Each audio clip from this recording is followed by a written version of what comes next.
Baik, Shalom.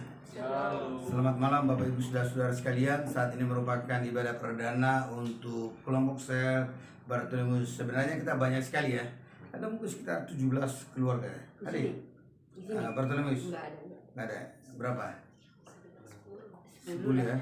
Rawa Indah yang banyak ya, 16, 17. Saya bilang sama Ibu Gembala sini udah bisa dipisah, tapi dia tak mau. Yohanes gitu ya. Karena apa sebenarnya? Mereka nggak mau.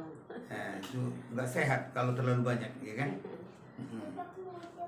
Baik, saya akan sampaikan pesan Tuhan untuk kita berbicara tentang kepekaan terhadap suara Tuhan ya. Mari kita buka dari Kisah Para Rasul ya, pasal 16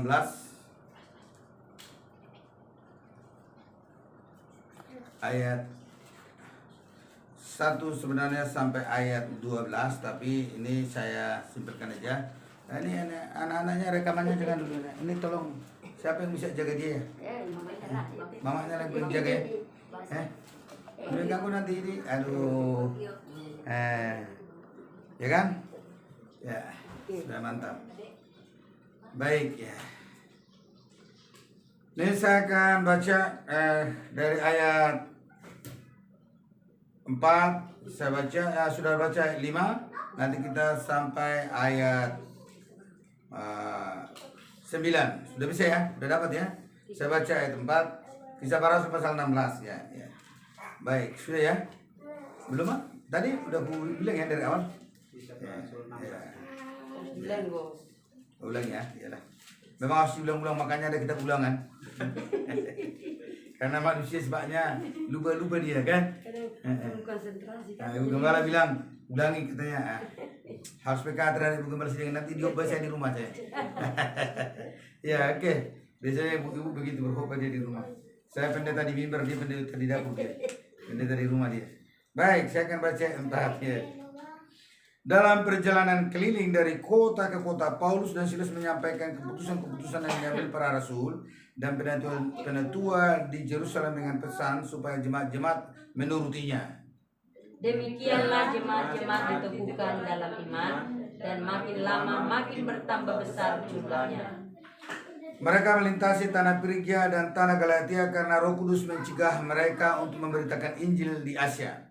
Dan setibanya di Misia, mereka mencoba masuk ke daerah Bitinia, tetapi Roh Yesus tidak mengizinkan mereka. Setelah melintasi Misia, mereka sampai di Troas. Pada malam harinya, tampaklah oleh Paulus suatu penglihatan. Ada yang orang Makedonia berdiri di situ dan berseru kepadanya, katanya, menyeberanglah kemari dan tolonglah kami. Setelah Paulus melihat penglihatan-penglihatan itu, segeralah kami mencari kesempatan untuk berangkat ke Makedonia, karena dari penglihatan itu kami menarik kesimpulan bahwa Allah telah memanggil kami untuk memberitakan Injil kepada orang-orang di sana. Puji Tuhan. Nah, saya mau sampaikan buat kita tentang yaitu kepekaan terhadap suara Tuhan. Di sini kisahnya saudara adalah tokoh yang bernama Paulus dan Silas dalam pekerjaannya sebagai hamba Tuhan. Nah, menginjil saudara kepada semua orang adalah merupakan perintah Tuhan. Amin. Amin. Tapi rupanya dalam keseharian atau waktu yang kita pakai, bukan selamanya kita harus menginjil si A si B saudara dalam hari itu. Harus kita minta petunjuk dari Tuhan. Siapa yang kita dahulukan kita injili, kepada siapa kita menginjil. Nah, perhatikan dia, Paulus bermaksud untuk pergi ke daerah Asia, tapi Tuhan tak mau. Apakah Tuhan tidak cinta orang Asia? Halo? Cinta kan? Perhatikan itu dalam ayat 6. Mereka melintasi tanah Frigia dan tanah Galatia karena Roh Kudus mencegah mereka untuk memberitakan Injil di Asia. Perhatikan itu ya. Lalu apa yang terjadi? Dan setibanya di Misia, mereka mencoba masuk ke daerah Bitinia, tetapi Roh Yesus tidak mengizinkan mereka. Garis bawahi, Roh Kudus tidak mengizinkan mereka, atau Roh Yesus tidak mengizinkan mereka. Yang mau saya sampaikan Bapak Ibu Saudara-saudara sekalian, mari kita dalam perjalanan hidup ini, karena ini awal tahun 2022 di Februari ini ya. Dan kita saat ini saudara adalah merupakan ibadah perdana anggota kelompok Sel Bartolomeus. Mari kita saudara-saudara sekalian peka terhadap suara Tuhan, suara Roh Kudus. Nah, saat ini mungkin saudara bertanya, bagaimana Pak Pendeta saya bisa memahami suara Tuhan, benar kan?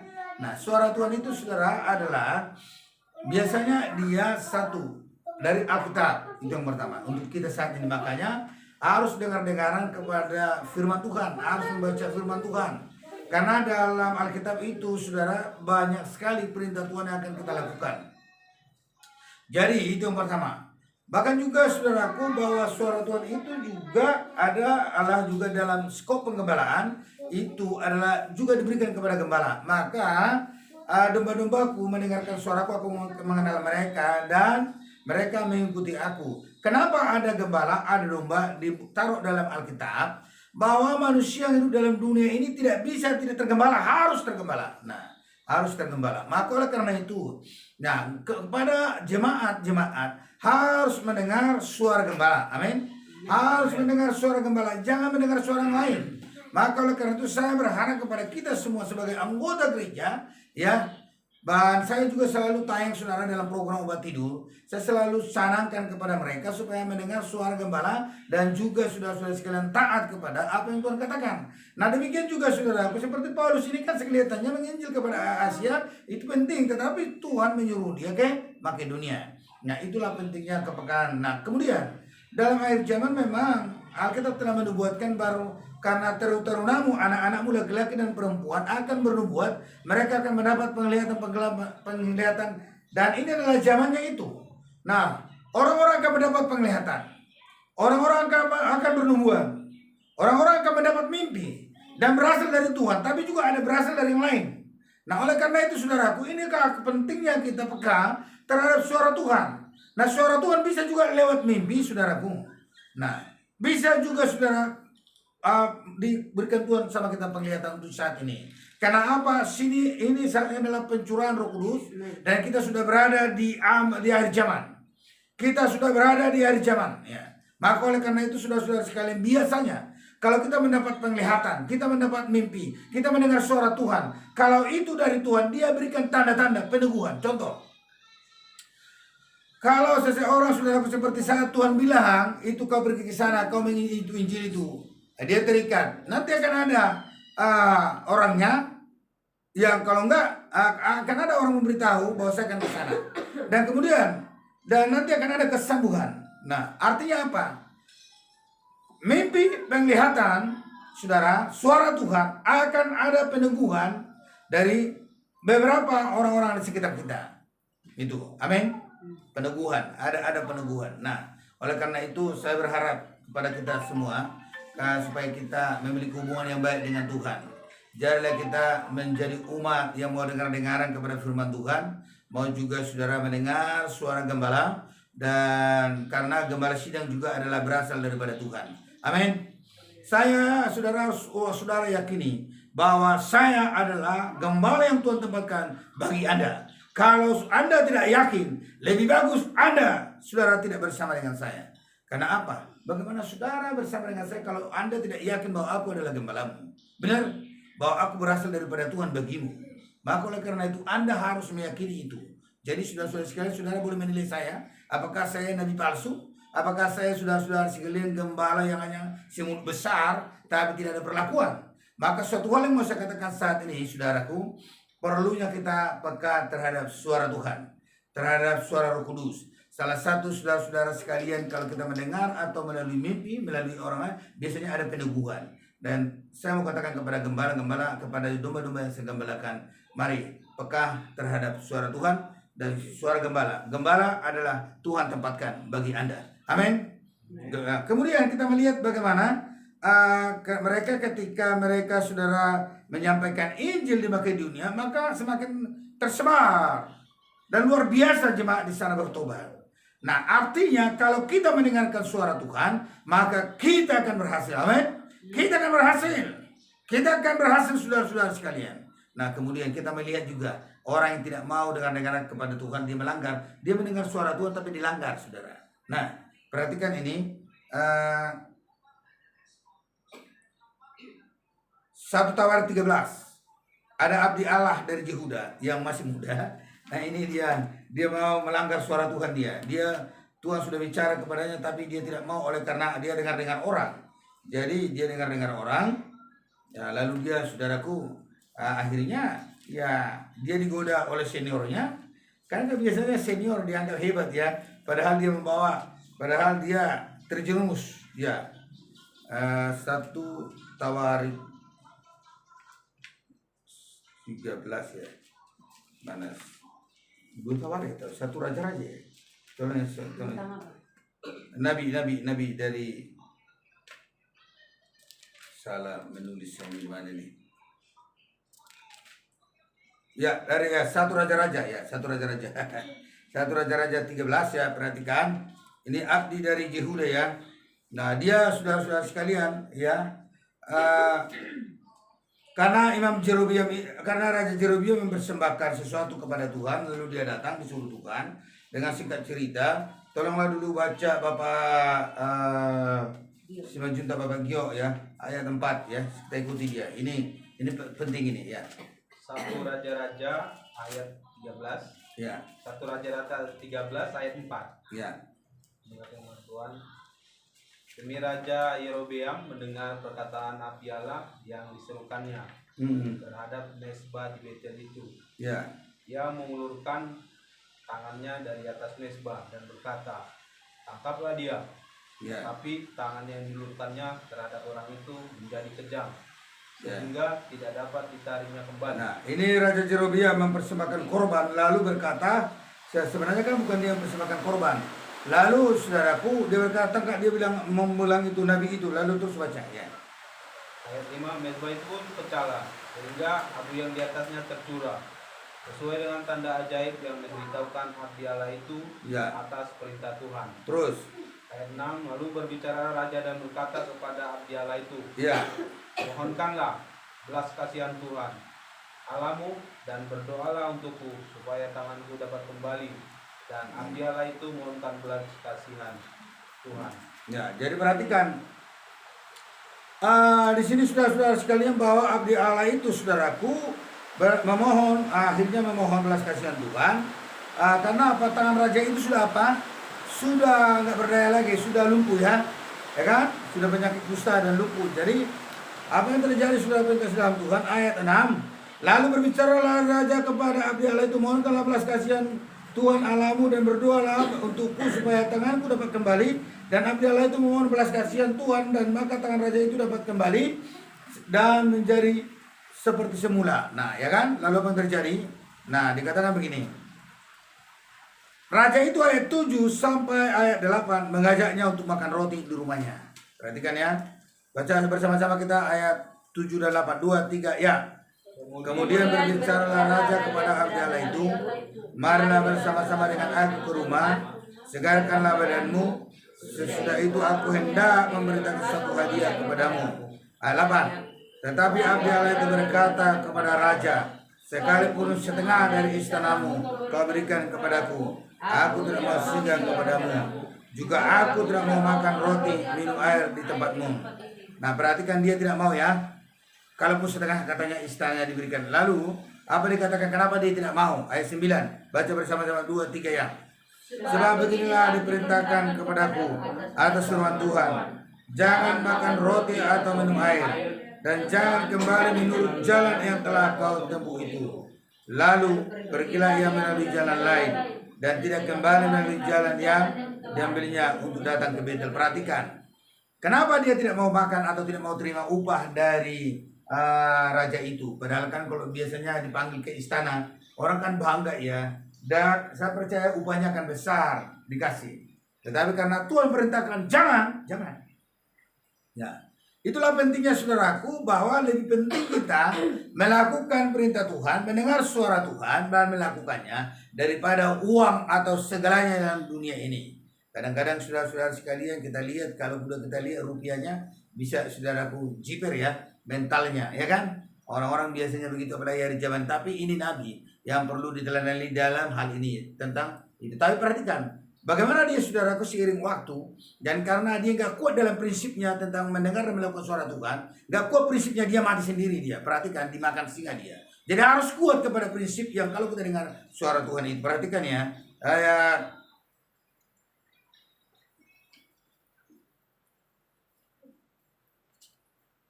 ayat 11 sampai 29 bisa dibaca Pak, ayat 16 supaya kita simpelkan ya. Ya. Satu Raja-Raja Pak. Iya, ya, masih yang tadi ayat 16 baca. Oke, satu Raja-Raja 13 ayat 16. Ya.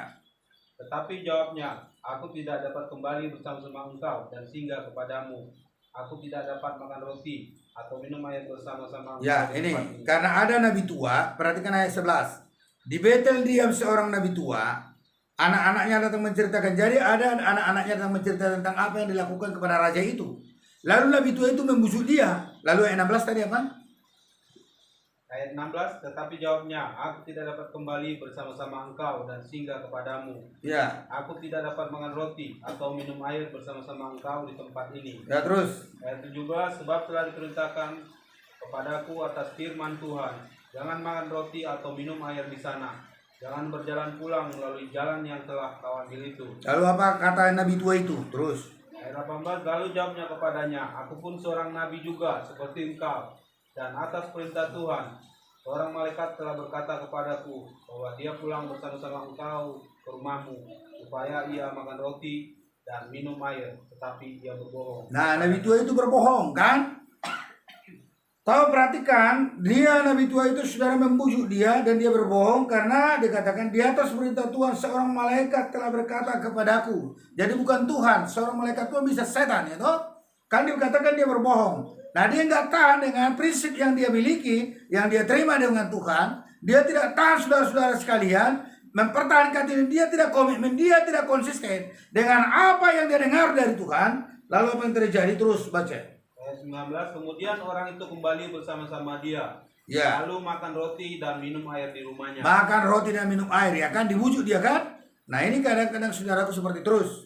Ayat 20, sedang mereka duduk menghadapi meja, Nah, terus datanglah firman Tuhan kepada nabi yang telah membawa dia pulang. apa katanya? Dia berseru kepada abdi Allah yang telah datang dari Yehuda. Terus Beginilah firman Tuhan, karena engkau telah memberontak terhadap perintah memberontak. Tuhan, Ya, terus. dan tidak berpegang pada segala perintah yang diperintahkan kepadamu oleh Tuhan Allahmu. Ya, terus. Tetapi kembali dan makan roti dan minum air di tempat ini. Ya, Walaupun terus. dia telah berfirman kepadamu, jangan makan roti atau minum air, maka mayatmu tidak akan masuk ke dalam kubur nenek moyangmu. Ayat 23 bagaimana kiranya dan ayat 24. Setelah orang itu makan roti dan minum air, dipelanailah keledai baginya. Terus Orang itu pergi, tapi di tengah jalan ia diserang seekor singa dan Ya. mati diterkam. Terus. Mayatnya tercampak di jalan dan keledai itu berdiri di sampingnya. Singa itu pun berdiri di samping mayat. Nah, itu. ini dia. Nah, saudara, saya berikan buat saudara itu dua tokoh yang berbicara tentang mendengar suara Tuhan. Paulus adalah yang tetap dia berkomitmennya mendengar dan melakukan suara Tuhan. Nabi dari Yehuda, dia awalnya dia bisa melawan saudaraku, apa dia bisa menolak apa yang dikatakan raja itu uang ya, kesenangan ya. Dia tapi saudaraku, ada orang yang lebih licik lagi, setan bermain. Lalu nabi tua yang lebih senior, ya kan? Yang lebih senior, lalu membujuk dia dan sesungguhnya dia berkata bahwa dia disuruh malaikat. Seorang malaikat itu kan setan, karena dia berbohong kan? Nah, lalu dia kalah dengan setan itu. Maka oleh karena itu sebagai anggota, sebagai gembala sidang, saya menghimbau kepada kita semua supaya kita dengar-dengaran kepada suara Tuhan, kepada firman Tuhan, komitmen terus untuk melakukan firman Tuhan. Nah, saudaraku, salah satu tugas kita pada awal tahun ini, bagaimana saudaraku supaya kita terus membawa jiwa kepada Tuhan, menyampaikan bahwa Yesus adalah Tuhan yang telah mati untuk semua orang. Dan perlu kita mengajak saudaraku, keluarga kita lebih awal, keluarga kepada Tuhan, dan lebih banyak kita berdoa. Nah, saudara-saudara sekalian, saya percaya ketika kita banyak berdoa dan membawa jiwa-jiwa itu kepada Tuhan, kita mulai dari doa, maka itu hal itu akan bisa terlaksana, saudara. Nah, satu hal perhatikan itu, nabi yang tidak dapat dia komitmen dan konsisten, dia akhirnya mati diterkam oleh apa? Oleh singa. Jadi mari kita tetap bertahan hidup dalam Tuhan. Amin. Proses demi proses boleh terjadi dalam hidup saudara. Di dalam pengembangan juga tetap akan ada persoalan hidup, ya. Akan ada, Anda harus tahu bahwa bisi menajamkan bisi, manusia menajamkan sesamanya. Amin. Jadi tidak ada persoalan, saudara, tidak ada manusia yang tidak mengalami persoalan.